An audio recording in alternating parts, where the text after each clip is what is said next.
जय हिंद साथियों।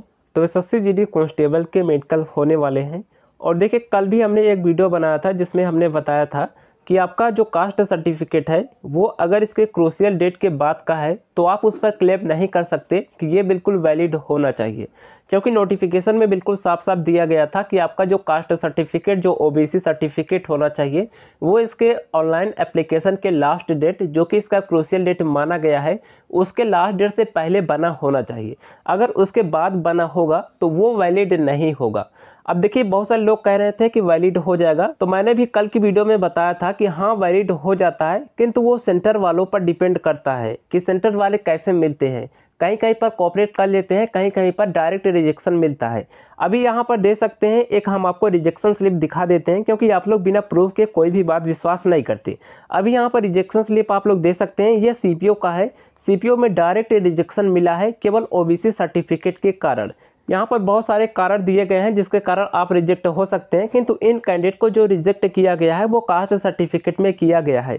यहाँ पर दे सकते हैं इनको जो रिजेक्ट किया गया है वो ओबीसी सर्टिफिकेट में किया गया है।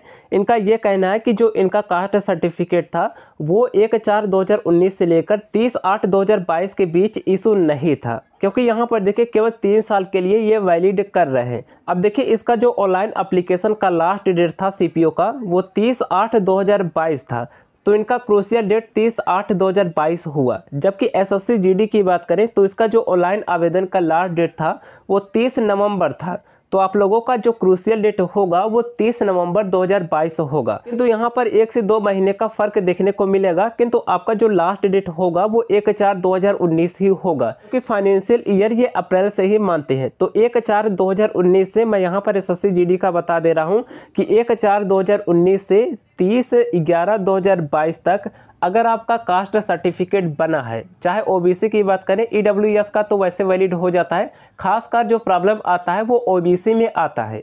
तो 1/4/2019 से लेकर 30 नवंबर 2022 तक का अगर आपका कास्ट सर्टिफिकेट इशू हुआ है, आपका बन गया है, तो ये बिल्कुल वैलिड होगा, आपको कोई भी बाहर नहीं करने वाला है।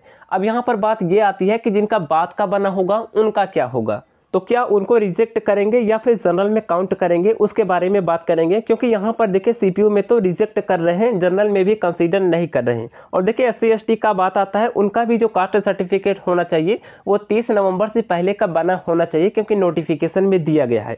अब देखिए एसएससी जीडी में क्या करेंगे उसके बारे में बात कर लेते हैं, जो कि नोटिफिकेशन में दिया गया है।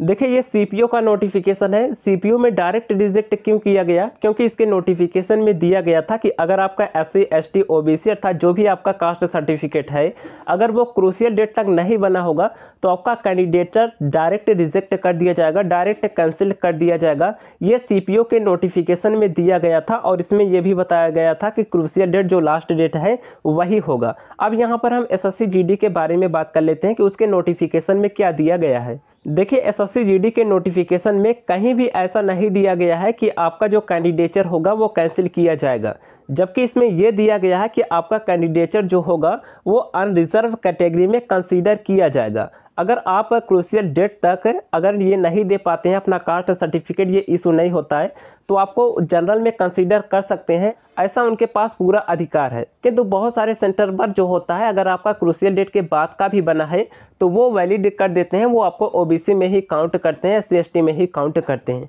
किंतु फ्रेंड्स इनके पास अधिकार पूरा है, ये चाहे तो आपको जनरल में भी भेज सकते हैं। 2018 की वैकेंसी में भी ऐसा हुआ था, 2021 की वैकेंसी में तो चल गया था बहुत सारे लोगों का, बाद में जो भी बनवा के ले गए थे उनका भी चला दिया गया था। उम्मीद यही है कि इस बार भी ये चला देंगे। अगर आपका 30 नवंबर 2022 के बाद बना है तो चल जाएगा, किंतु अगर ये चाहें, अगर ये बिल्कुल रूल पर चलते हैं तो ये आपको जनरल में कंसीडर कर सकते हैं, क्योंकि इसके नोटिफिकेशन में दिया गया है आपको रिजेक्ट नहीं करेंगे। सीपीओ में तो डायरेक्ट रिजेक्ट भी कर रहे थे, किंतु आपको रिजेक्ट नहीं करेंगे इसमें।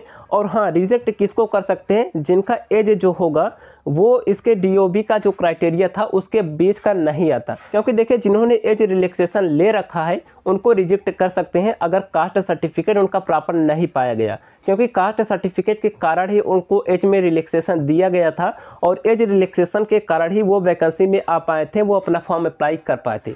तो अगर आपका कास्ट सर्टिफिकेट ही वैलिड नहीं होगा और आपने एज में छूट ले रखी है तो आपको यहाँ पर डायरेक्ट रिजेक्ट कर दिया जाएगा अगर आपका कास्ट सर्टिफिकेट वैलिड नहीं होगा। तो यहाँ पर आई होप आपका सारा डाउट क्लियर हो गया होगा। अगर आपका बात का बना है तो यहाँ पर उनके पास अधिकार है कि जनरल में कर देंगे, किंतु मैक्सिमम जगह पर वो मान जाते हैं, ऐसी बात नहीं है, मान जाते हैं मैक्सिमम, लगभग 80% जो है वो मान जाते हैं। किंतु हाँ, अगर वो चाहें तो वो नहीं भी मान सकते हैं, ऐसा उनके पास पूरा अधिकार है। चलिए, बाकी कोई डाउट आएगा कमेंट कर दीजिएगा। हमने आपको रिजेक्शन स्लिप भी दिखा दिया, आप लोगों को विश्वास नहीं हो रहा था। बाकी कोई डाउट आए कमेंट कर दीजिएगा। मिलते हैं नेक्स्ट वीडियो में, वीडियो को लाइक जरूर कर दीजिएगा। तब तक लिए जय हिंद।